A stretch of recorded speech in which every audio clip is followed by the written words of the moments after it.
Les standards en amour, trop élevés ou mal compris? Bonjour à toutes, j'espère que vous allez bien. Je suis ravie de vous retrouver aujourd'hui dans ce nouvel épisode dans lequel on va aborder justement la question des standards.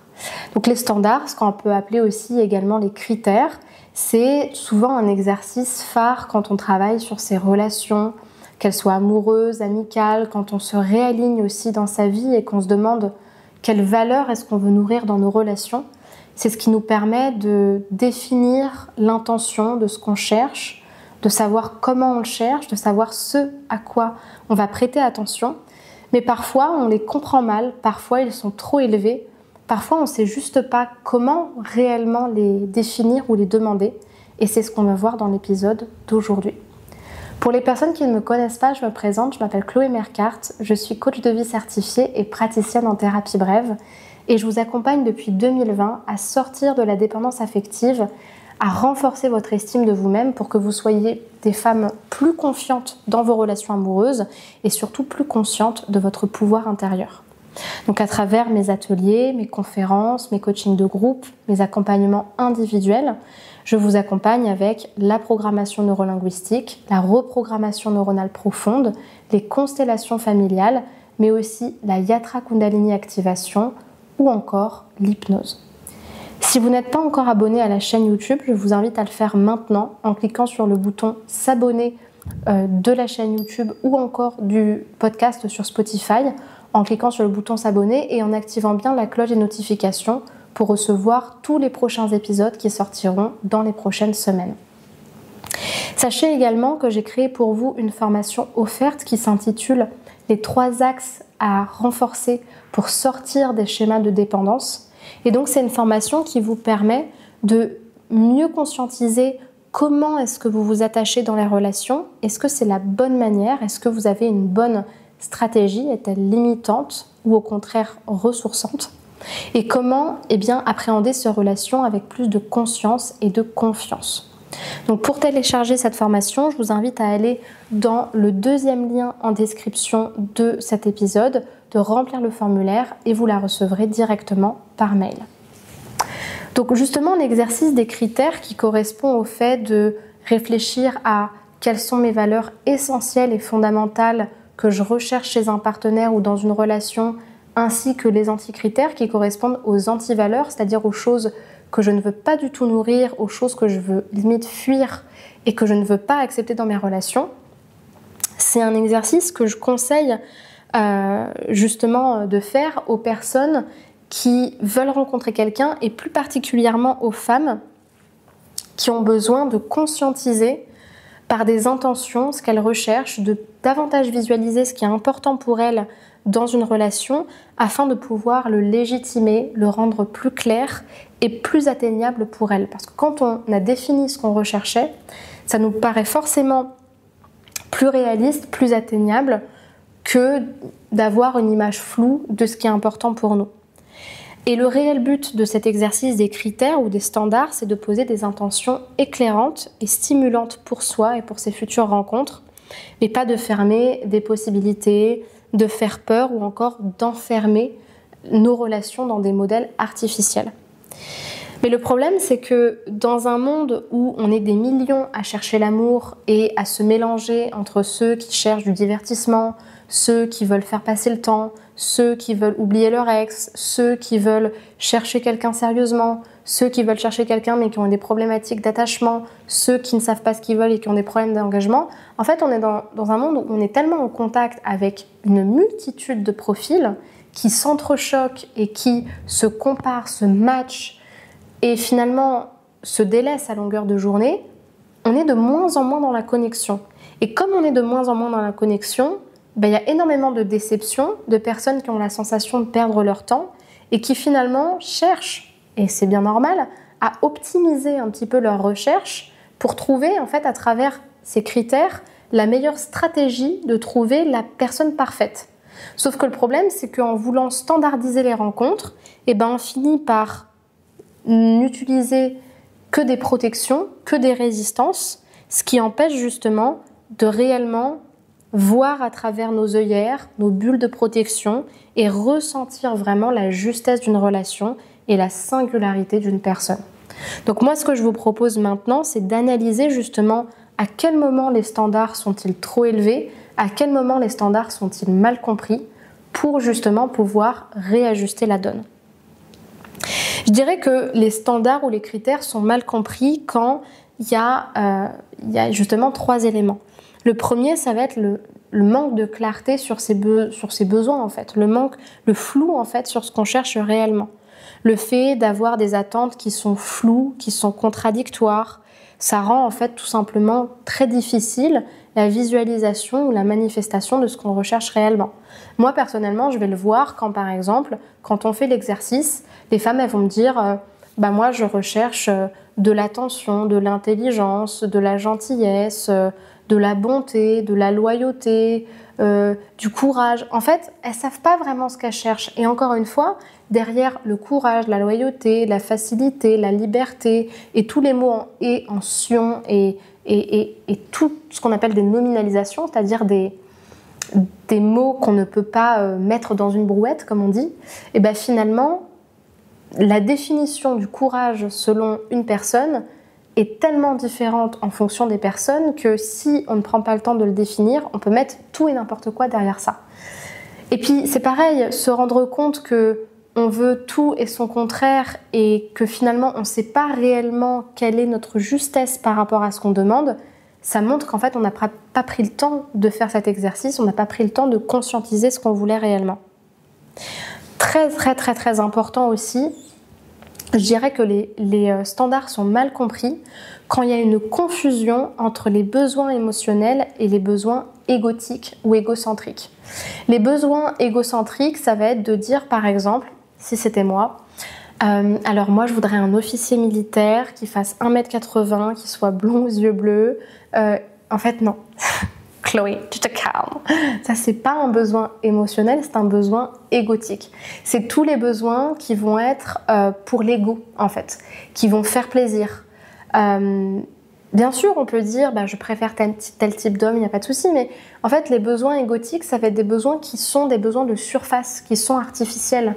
C'est pas parce que tu as un homme qui gagne 10K par mois ou que c'est un entrepreneur ou qu'il est militaire que c'est pas un homme qui va forcément te comprendre, c'est pas forcément un homme qui va répondre à tes valeurs fondamentales. Ça veut pas dire que ce n'est pas le cas, mais ce n'est pas ça qui va t'indiquer réellement ce dont tu as besoin. Alors que si par exemple je me connecte vraiment à mes besoins émotionnels, moi je vais avoir besoin d'un homme qui peut me prendre dans les bras, qui peut me rassurer, qui peut en fait m'accueillir dans ma partie à la fois ambitieuse, à la fois énergique, à la fois dynamique, à la fois inspirante et inspirée, et en même temps un homme qui peut me voir comme son petit bébé, qui peut vraiment comprendre en fait ma vulnérabilité, parfois ma faiblesse, parfois mes doutes, ma fatigue. Pour moi, ça va être très important, la sensation d'être comprise et d'être acceptée et aimée dans toutes ces parts-là, d'être encouragée et d'être consolée dans ces moments-là. Ça, par exemple, c'est un besoin très important. Et devinez quoi ? Quand on a vraiment envie de rencontrer quelqu'un, on a vraiment envie de donner ça. C'est-à-dire que quand on veut être amoureux et construire, on est dans les besoins émotionnels, on n'est pas dans les besoins égotiques. Sinon, c'est qu'on a envie de flamber, on a envie de montrer, on a envie de s'attirer, de jouer, d'avoir le syndrome du chasseur ou de la chasseuse, comme on pourrait le dire. Et finalement, on n'est pas vraiment dans la construction. Donc ça, c'est vraiment très très important de bien distinguer nos besoins émotionnels, nos besoins essentiels et nos besoins de surface artificielle. Et à l'inverse, quand on a des standards qui sont trop élevés, là il va y avoir en fait plusieurs composantes, plusieurs modalités qui montrent que en fait il y a un problème dans les besoins. Le premier, ça va être tout simplement le fait que quand les besoins sont trop élevés, on est dans une perfection qui est impossible. Et encore une fois, on passe complètement à côté du sujet. Dire ouais mais alors moi en fait, même sans être juste dans les besoins physiques, si je suis vraiment dans la perfection, alors moi en fait je veux un homme qui est entrepreneur mais qui en même temps est écrivain et en même temps qui a le courage de Gandhi avec la sagesse de Franklin Roosevelt et en même temps qui gagne 10K par mois mais qui a 100 heures à m'accorder. C'est pas possible en fait. Et c'est vraiment pas possible. C'est-à-dire, et en même temps, vraiment, réfléchissez vraiment à ce que vous demandez à l'univers des fois. Parce que c'est cool hein, d'avoir un entrepreneur. Mais est-ce que vous savez vraiment ce que c'est que de travailler de manière acharnée pour développer un projet qui nous tient à cœur? Un vrai entrepreneur, c'est quelqu'un qui parfois va faire passer son entreprise avant ou en même temps que sa famille et que son couple. Et ça, il faut être capable de l'assumer. Quelqu'un qui va gagner des milliers d'euros, c'est quelqu'un qui va avoir des milliers de problèmes fiscaux aussi. Et qui du coup va pas avoir les mêmes problématiques et peut pas avoir la légèreté d'une personne qui n'a pas le même train de vie. À l'inverse, un homme qui va passer du temps pour sa famille et qui va favoriser son bien-être, les sorties, les trucs, les machins, bien sûr, c'est pas noir ou blanc, mais c'est pas quelqu'un qui va investir d'autres domaines de sa vie. Et c'est pareil, demander constamment des choses parce qu'en fait, vous avez envie de vous imaginer à côté de lui et de vous dire j'aime l'image de moi que j'ai quand j'imagine être avec un homme comme ça. Est-ce que vraiment c'est ce qui va vous rendre heureuse ou est-ce que c'est ce que vous allez imaginer dont vous pourriez éventuellement avoir besoin dans l'image que vous faites de vous avec cet homme-là? Encore une fois, là, on est dans l'ego, on est dans la perfection. Et en réalité, vous n'avez pas besoin de ça. Vous avez en fait juste besoin d'un homme qui vous aime tel que vous êtes et qui partage vos valeurs fondamentales pour pouvoir construire avec lui. Donc c'est justement ça, les critères superficiels, le fait de prioriser sur des aspects extérieurs comme le physique, le statut social, la richesse. Alors encore une fois, on a le droit de vouloir certaines choses. On a le droit de ne pas vouloir être avec des personnes qui, par exemple, selon nous, se laissent aller physiquement ou sont dans un physique qui ne nous plaît pas. On a le droit. C'est juste aussi une question, je pense, d'extrême aussi. Parce que, en fait, regardez, par exemple, les personnes qui vont dire moi j'ai envie d'un homme qui est bien, qui est sportif, qui est bien dans son corps. Déjà, est-ce que toi, tu es sportive? Déjà. Parce que c'est bien de demander quelqu'un qui est sportif, mais est-ce que toi, c'est quelque chose que tu nourris? Et deuxièmement, entre un homme qui a le pack d'abdos saillants, toc, toc, toc, hyper visible, et le mec qui est dans son IMC global, qui te fait un footing de 10 km comme ça, parce qu'il aime faire des trails en montagne avec son meilleur ami quand il a rien à faire, parce que voilà, il vient des montagnes.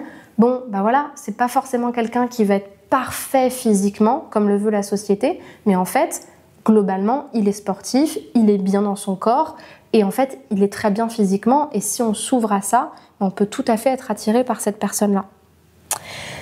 Donc justement, ces critères superficiels qui prennent parfois le dessus sur les qualités essentielles, comme la bienveillance, le respect, l'intelligence émotionnelle.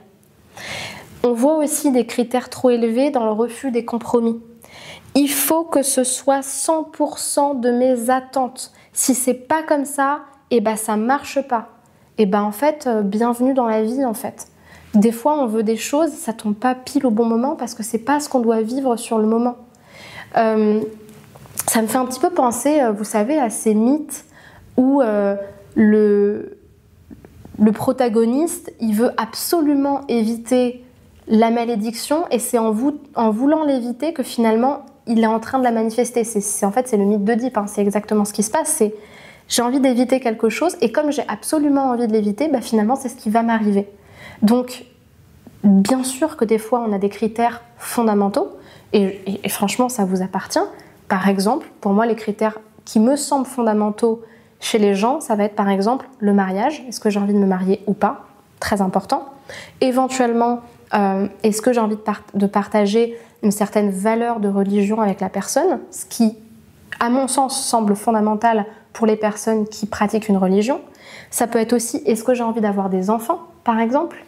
Et puis voilà, comment j'imagine la vie? Est-ce que je suis plutôt quelqu'un de carriériste? Est-ce que je suis plutôt quelqu'un qui a envie de développer sa famille? Etc., etc. Tout ça vous emmène à une idéalisation excessive de partenaires que vous fantasmez. Et donc en plus de ça, qu'est-ce que ça va avoir comme conséquence? Ça va avoir comme conséquence le fait que quand vous allez parler à des hommes, vous allez tellement chercher la personne parfaite que vous allez passer à côté de plein de mecs bien qui finalement auraient pu vous correspondre si vous n'étiez pas dans l'idéalisation excessive de partenaires. Mais j'avais quand même envie d'attirer votre attention sur le fait que parfois, le fait d'être constamment dans cette recherche de perfection, ça peut cacher des peurs sous-jacentes. Parfois, ça peut cacher une peur de l'intimité ou une peur du rejet. Moi, par exemple, je connais des personnes que j'ai pu accompagner qui, aujourd'hui, après l'accompagnement, ont conscience de ce mécanisme-là. Et elles ont conscience que derrière le fait de chercher quelqu'un de parfait, en fait, il y a une telle attente de l'amour, il y a une telle peur d'être abandonné, d'être rejeté, de s'ouvrir et de souffrir, ou au contraire d'être étouffé par l'autre, que quelque part, il vaut mieux vivre toute sa vie, selon ces personnes, à rechercher ce qui n'existe pas, plutôt que d'affronter ce qui est réel et qui nous fait peur. Mais après, encore une fois, c'est un choix de vie. Est-ce que vous voulez vivre dans une illusion ou est-ce que vous voulez vivre dans la réalité? Shutter Island. Et donc, les conséquences de tout ça, c'est un sentiment de solitude, de la frustration, de la désillusion, des blessures émotionnelles et des cycles répétitifs. Donc moi, ce que je vous conseille justement pour réévaluer ces standards de la bonne manière et retrouver un équilibre, c'est de redéfinir des critères qui sont essentiels. Si j'étais aveugle et que je ne pouvais pas voir mon partenaire de vie, qui est-ce que je choisirais? Sur la base de quoi est-ce que je saurais si j'ai envie de partager ma vie avec lui? Est-ce que je choisirais par exemple la sensation que j'ai dans la vibration de sa voix qui est ronde et enveloppante? Est-ce que je choisirais justement cette sensation de me sentir enveloppée quand je suis dans ses bras, ou cette sensation d'être aimée quand je peux totalement me laisser aller et me livrer ou pleurer avec lui? Est-ce que finalement ce serait vraiment essentiel quand on sait que la personne de toute façon elle ne sera pas parfaite et elle va tellement évoluer avec le temps, physiquement, que est-ce que vous avez envie de baser vos choix sur quelque chose d'artificiel? Je pense que ce qui est essentiel, déjà, c'est le respect, déjà. La compatibilité des valeurs, est-ce qu'on a la vision similaire de notre vie? Et puis le fait de se sentir en sécurité avec l'autre. Selon moi, ce qui est important aussi, c'est évidemment l'engagement de la personne. Est-ce qu'elle s'engage de la manière dont j'en ai besoin? De revoir également les critères non essentiels en acceptant l'imperfection. Ça ne veut pas dire qu'on va accepter des personnes qui ne nous plaisent pas du tout. On a le droit de vouloir un homme qui nous plaît ou d'être plutôt attiré par un certain homme plutôt qu'un autre. Ça veut juste dire que je ne rejette pas ce qui est des attentes artificielles de mon... Enfin, je suis capable en fait d'écarter ce qui vient de mon ego pour accueillir quelque chose que je ne connais pas. Et justement, ce qui me semble aussi important et très utile, c'est d'aborder en fait les rencontres avec plus de flexibilité, comme par exemple plus de curiosité auprès de personnes qui peut-être ne correspondent pas tout à fait à nos critères, mais de s'ouvrir justement à qu'est-ce qui est similaire et qu'est-ce qui est essentiel chez cette personne-là, mais sans se mettre une obligation d'être en relation avec elle, simplement en allant voir derrière la personne, derrière le masque, qu'est-ce qu'il y a. Ou encore de prendre le temps justement de ressentir comment est-ce que la relation se construit, comment est-ce que l'autre évolue avec nous. Est-ce que justement, au fil du temps, on se sent peut-être plus en sécurité, même dans une relation qui est différente. Et quand je dis différente, ça peut être une personne différente, un genre différent, ou encore une différence d'âge différente. Et pour terminer, ce qui ferait du bien aussi, c'est justement d'accéder à plus de lâcher-prise par rapport à ça et de s'ouvrir aussi à ce que la vie va vous montrer, va vous apporter. Voilà pour cet épisode, j'espère vraiment qu'il vous aura plu. Si c'est le cas, je vous invite à me laisser un commentaire, un petit message pour soutenir la chaîne et la diffuser à encore plus de monde. Et également pour les personnes qui veulent aller plus loin, qui veulent travailler justement sur leurs attentes envers l'amour, leur posture, leur manière d'aborder la relation. Faire un accompagnement S'aimer plus, c'est comme partir en voyage, partir en croisière pour vous trouver, pour mieux aborder la relation et découvrir des outils magnifiques comme la pratique énergétique, l'hypnose, la PNL, les constellations et plein d'autres choses encore. Donc si vous souhaitez faire le point sur votre situation, je vous invite à réservez votre appel thérapeutique offert en cliquant sur le premier lien dans la description de l'épisode, en choisissant le créneau qui vous correspond et en remplissant les questions du formulaire pour qu'on puisse discuter de votre situation, de votre objectif de changement et que je vous explique comment on peut travailler ensemble et si on peut travailler ensemble. Et pour terminer, je vous invite à regarder dans la description où vous allez retrouver des produits de formation sur des sujets précis comme la dépendance affective, l'estime de soi, le couple, les relations toxiques, le deuil amoureux et d'autres sujets pour regarder la formation qui peut vous intéresser. Pour terminer, je vous invite à me rejoindre sur les réseaux sociaux, notamment Instagram, Facebook, TikTok, Spotify ou encore YouTube pour me rejoindre sur la communauté et être tenu informé des dernières actualités. Prenez soin de vous et à bientôt pour un prochain épisode. Au revoir.